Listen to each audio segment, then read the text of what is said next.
علی سید الانبیاء والمرسلین وعلی آلہ واصحابہ اجمعین، اما بعد فاعوذ باللہ من الشیطان الرجیم، بسم اللہ الرحمن الرحیم۔ قال اللہ تبارک و تعالی فی کلامہ المجید، انہم فتیۃ آمنوا بربہم وزدناہم ہدی، صدق اللہ مولانا العظیم۔ ان اللہ وملائکتہ یصلون علی النبی یا ایھا الذین آمنوا صلوا علیہ وسلموا تسلیما۔ تمام دوست نبی پاک صلی اللہ علیہ وآلہ وسلم کی بارگاہ عالیہ میں درود و سلام کا نذرانہ پیش کیجیے۔ الصلاۃ والسلام علیکہ یا سیدی یا رسول اللہ، الصلاۃ والسلام علیکہ یا سیدی یا حبیب اللہ، وعلی آلکہ واصحابکہ یا سیدی یا محمد رسول اللہ صلی اللہ علیہ وسلم۔ حمد و صلوات کے بعد اللہ رب العزت کا بے شمار مرتبہ شکر، جس کی کرم نوازی سے اس بابرکت دن کے اندر ہم سب حاصل ہیں۔ موضوع گفتگو نوجوانوں کی اصلاح اور ان کی ذمہ داریاں۔ قرآن مجید کے اندر جب ہم غور و فکر کرتے ہیں تو اس کے اندر یہ پیغام سورۃ الکہف کے اندر ہمیں ملتا ہے کہ اصحاب کہف یہ اللہ کے ولی تھے اور امتی تھے حضرت عیسیٰ علیہ السلام کے۔ اللہ رب العزت نے سورۃ الکہف کے اندر جب ان کا ذکر کیا تو فرمایا انہم فتیۃ آمنوا بربہم، کہ یہ کوئی 50، 60 یا 70 سالہ بزرگ نہیں تھے۔ ہم نے سمجھ لیا ہے کہ اللہ کے ولی ہونے کے لیے بابا ہونا شرط ہے، کہ جب تک بڑھاپا نہ آ جائے، بزرگی نہ آ جائے، ہم سمجھتے ہیں کہ وہ بندہ اللہ والا نہیں ہو سکتا۔ حالانکہ قرآن نے بتایا کہ اصحاب کہف عیسیٰ علیہ السلام کی امت کے یہ جو اولیاء ہیں، یہ کوئی بزرگ بوڑھی عمر کے لوگ نہیں تھے۔ انہم فتیۃ، یہ بالکل نوجوان تھے، لیکن جوانی کے اندر انہوں نے جب اللہ پر ایمان لے آئے اور ایمان کے بعد ہر امتحان سے گزرنے کا حوصلہ دل میں پیدا کر لیا، اللہ فرماتے زدناہم ہدی، پھر ہم نے بھی انہیں اور زیادہ ہدایت اپنی جانب عطا فرما دی۔ دوستی جب اللہ سے ہو جائے تو پھر بندہ ڈرتا کسی سے نہیں، اور اپنے دوستوں کی یہ شان اللہ نے قرآن کے اندر بیان فرمائی ہے کہ الا ان اولیاء اللہ، بے شک جو اللہ کے دوست ہیں، جو اللہ کے ولی ہیں، لا خوف علیہم، ان پر کسی قسم کا کوئی خوف بھی نہیں ہے، ولا هم یحزنون، اور نہ ہی ان کے دل میں کوئی غم آ سکتا ہے، نہ انہیں کسی کا ڈر ہے، نہ کسی چیز کے چلے جانے کا غم ہے۔ ان کی زندگی کا ایک ہی مقصد ہے کہ جیسے بھی حالات رہیں بس اللہ ہم سے راضی رہے اور اللہ کا رسول ہم سے راضی رہے۔ یہ اللہ سے دوستی کا ایک بنیادی مقصد ہے کہ اللہ پھر اپنے دوستوں کے دلوں میں کسی اور کا خوف بیٹھنے ہی نہیں دیتا۔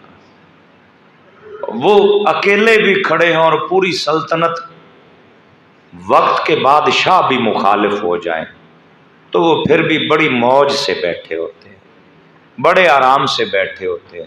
وہ پکڑ کے سولی پر بھی چڑھا دیں تو پھانسی کے پھندے کو وہ پہلے چومتے ہیں پھر گلے میں لٹکاتے ہیں۔ وجہ کیا ہے؟ دوستی ہی جب اللہ سے ہے تو ان کا ہر کام پھر وہی اللہ کو خوش کرنے کے لیے جاتا ہے۔